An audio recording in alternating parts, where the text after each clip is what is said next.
Welcome to the March 8th workshop meeting. We are going to get started with Mrs. Boyes. And I do know, the only council member that I know that won't be in attendance tonight is Councilman Delabar. So, see if everybody shows. It's not on the agenda, but I would like to discuss one thing related to the sign code. We're in the middle of amending it before Planning Commission. But there has been, based on one person who has come to those meetings, Planning Commission is thinking of looking into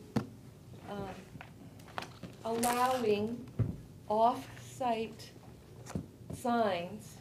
Temporary off-site signs. For instance, would be, a man who's got a painting business. So he's got his little sign out and he can put them all over the city.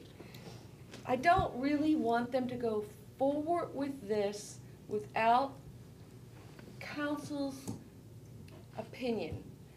Because the current code says that the city council finds that the manner of construction, location, and maintenance of signs affects the public health, safety, and welfare of the people, the safety of motorcycles, cyclists, pedestrians, and other users of the public streets, is affected by the number, size, location, lighting, and movement of signs that divert attention of such users.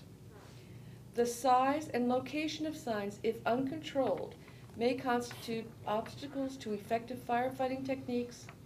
Large suspended projecting and roof signs may pose a danger to pedestrians and vehicular traffic during high winds, and uncontrolled and unlimited signs may degrade the aesthetic attractiveness of the natural and man-made attributes of the community, which would undermine the economic value of tourism, visitation, and economic growth. So that's the current purpose statement in the code. So if Planning Commission goes this direction, it would be, in my opinion, a diversion from what council had previously found. So I hate to have them go down a road without knowing that it is council's continued opinion that this purpose statement is accurate.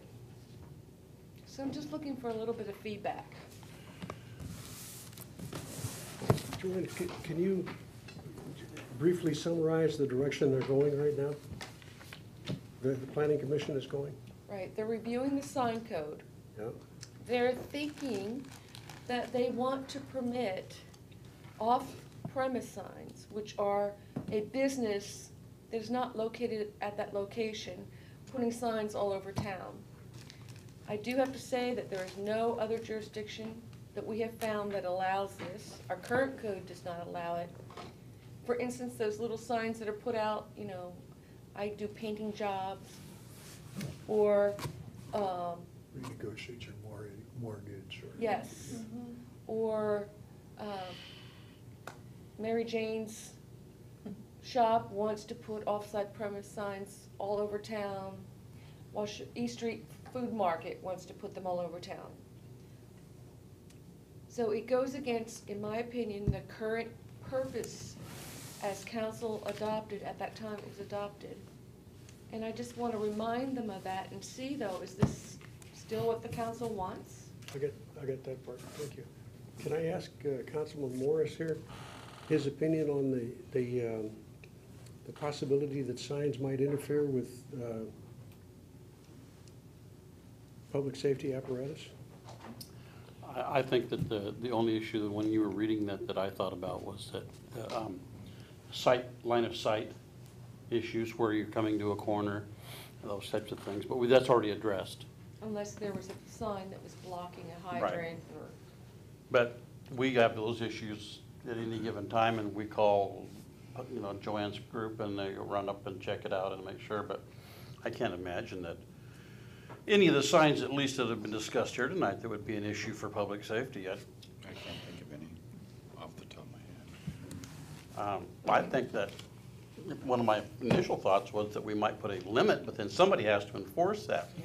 You can have 5 signs out other than your own.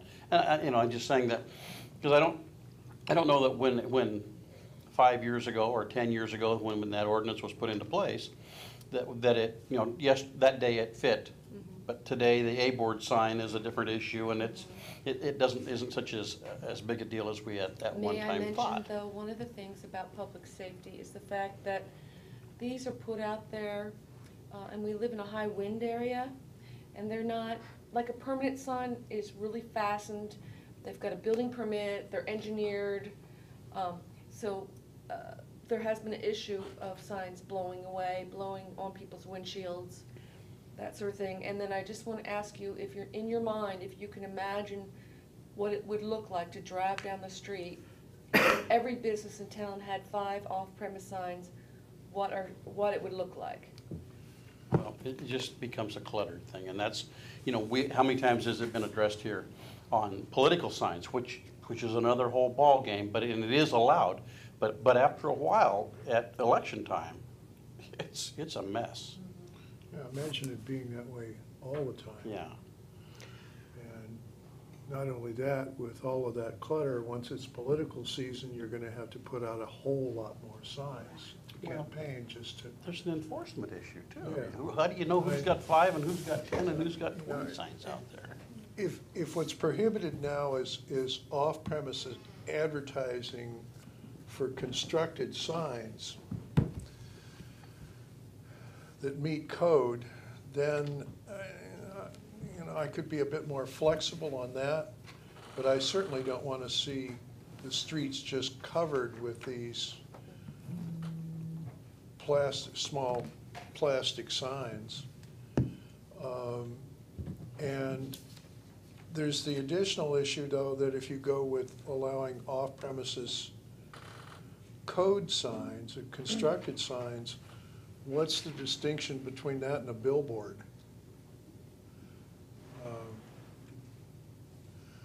And do we regulate billboards Yes. separately? They're only allowed and only allowed in specific zones, and there's only a maximum number in town. And the A-frames. I can tell you there are times that we do allow a sign off premise, and it's typically for a subdivision. But they have to remove within a certain percentage of build out, and they're allowed to have 3. But they go through a process, we review it, we make sure that the property owner has given their permission, etc. Actually, I can see where, if I were a business person, this would seem like a great way to advertise for me, because let's face it, what other mechanism do businesses have? Because most people don't get newspapers anymore. However, during campaign seasons, there is a finite time when these things are in the ground, and now we're Yeah. gonna have permanent signs, and I'm assuming that they would have that there would obviously be consideration for size, but they'd be in public right-of-way. And then how do our public works guys ever maintain those mowing or stormwater for all those areas if there's a lot of signs? I mean, I'm kind of caught between both sides there. How do you address farmers market? And they want to advertise out on the freeway to attract. Well, let me just say that in the past, there have been many things that have occurred that violate our own code. And we as a city, if we're going to enforce for everyone else, we should set the standard. Now, there are